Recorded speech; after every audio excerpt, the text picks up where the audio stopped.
बूढ़ा कुम्हार और मिट्टी का रहस्य। बहुत समय पहले की बात है। एक हरे भरे गांव में हरिहर नाम का एक बूढ़ा कुम्हार रहता था। हरिहर अपनी कला में माहिर था। उसके हाथों में जादू था। वो साधारण मिट्टी से ऐसे सुंदर और उपयोगी बर्तन बनाता था कि लोग दूर दूर से उन्हें खरीदने आते थे। उसके बनाए घड़े ठंडे पानी को कई दिनों तक ताज़ा रखते थे और उसके दीपक की लौ कभी बुझती नहीं थी। हालांकि हरिहर गरीब नहीं था, पर वो हमेशा एक बात को लेकर चिंतित रहता था। उसका कोई वारिस नहीं था। उसे डर था कि उसकी कला और उसके हुनर का रहस्य उसके साथ ही दफन हो जाएगा। गांव के दूसरे छोर पर एक युवक रहता था जिसका नाम प्रकाश था। प्रकाश बहुत मेहनती था, लेकिन उसे अपने जीवन में सफलता नहीं मिल रही थी। वो कभी एक काम करता, कभी दूसरा, लेकिन किसी में भी मन नहीं लगता था। वो हमेशा दूसरों की सफलता को देखकर ईर्ष्या करता और सोचता कि उसके पास वो छिपा हुआ ज्ञान नहीं है जो उसे अमीर बना सके। उसे लगता था कि अमीर लोग किसी गुप्त रहस्य को जानते हैं जिसके कारण वे सफल होते हैं। एक दिन प्रकाश ने हरिहर कुम्हार की प्रसिद्धि के बारे में सुना। उसने सोचा कि शायद हरिहर के पास ही वो गुप्त ज्ञान है। वो हरिहर की कुटिया पर पहुंचा और विनम्रता से बोला, बाबा, मैं आपके बारे में बहुत सुना है। आपकी कला अद्भुत है। क्या आप मुझे अपने हुनर का रहस्य सिखा सकते हैं? मुझे लगता है कि आप कोई गुप्त विद्या जानते हैं जिससे आपकी मिट्टी भी सोना बन जाती है। हरिहर बूढ़ा था, लेकिन उसकी आंखें बहुत तेज थीं। उसने प्रकाश के मन की लालसा को तुरंत पहचान लिया। वो मुस्कुराया और बोला, बेटा, मेरे पास कोई गुप्त विद्या नहीं है। मेरा रहस्य केवल कड़ी मेहनत, धैर्य और मिट्टी के प्रति प्रेम में छिपा है। लेकिन अगर तुम सीखना चाहते हो तो मैं तुम्हें अवश्य सिखाऊंगा। प्रकाश ये सुनकर थोड़ा निराश हुआ, लेकिन फिर भी वो सीखने के लिए तैयार हो गया। हरिहर ने उसे पहले दिन से ही मिट्टी लाने, उसे साफ करने और उसे गूंथने का काम दिया। प्रकाश ने कुछ दिन तो उत्साह से काम किया, लेकिन जल्द ही वो ऊब गया। उसे लगा कि ये सब बहुत साधारण काम है और इसमें कोई गुप्त रहस्य नहीं है। एक दिन प्रकाश ने बाबा से कहा, बाबा, मैं ये सब सीख गया हूँ। अब मुझे वो खास तरीका बताइए जिससे आप इतने सुंदर बर्तन बनाते हैं। वो गुप्त विद्या मुझे कब मिलेगी? हरिहर ने शांत स्वर में कहा, बेटा, वो विद्या तुम्हें तभी मिलेगी जब तुम मिट्टी को सच में जान जाओगे। मिट्टी सिर्फ मिट्टी नहीं है, वो जीवन का आधार है। इसमें धैर्य है, सहनशीलता है और इसमें ढलने की क्षमता है। जब तुम मिट्टी के इन गुणों को अपने भीतर उतार लोगे, तब तुम्हें असली रहस्य पता चलेगा। प्रकाश को हरिहर की बातें समझ नहीं आई। उसने सोचा कि बाबा उसे टाल रहे हैं। वो जल्दबाजी में था। एक रात उसने फैसला किया कि वो खुद ही उस गुप्त विद्या को खोजेगा। आधी रात को जब हरिहर सो रहा था, प्रकाश चुपके से उसकी वर्कशॉप में घुस गया। उसने देखा कि वहां कई अलग अलग मिट्टी के ढेर पड़े थे। उसे लगा कि शायद बाबा किसी खास मिट्टी का इस्तेमाल करते हैं। उसने उन सभी मिट्टियों को टटोलना शुरू किया। उसे लगा कि अगर उसे वो जादुई मिट्टी मिल गई तो वो भी हरिहर जैसा कुमार बन जाएगा।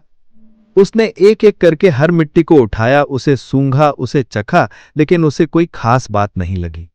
अंत में वो निराश होकर वापस चला गया। अगले दिन सुबह हरिहर ने देखा कि उसकी मिट्टियां बिखरी हुई हैं। उसने तुरंत समझ लिया कि प्रकाश ने क्या किया है। उसने प्रकाश को बुलाया और पूछा, बेटा, क्या तुम रात में मेरी वर्कशॉप में गए थे? प्रकाश शर्मिंदा हो गया और उसने हाँ में जवाब दिया।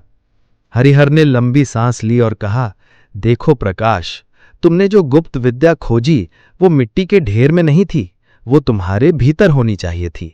मेरा रहस्य किसी खास मिट्टी में नहीं, बल्कि उसे संवारने वाले हाथों में और मन की लगन में है। हरिहर ने उसे एक छोटी सी मिट्टी का गोला दिया और कहा, इस मिट्टी से एक दीपक बनाओ। प्रकाश ने जल्दी जल्दी एक दीपक बनाने की कोशिश की, लेकिन वो टूट गया। उसने फिर कोशिश की, लेकिन हर बार उसका दीपक टूट जाता। उसे गुस्सा आने लगा।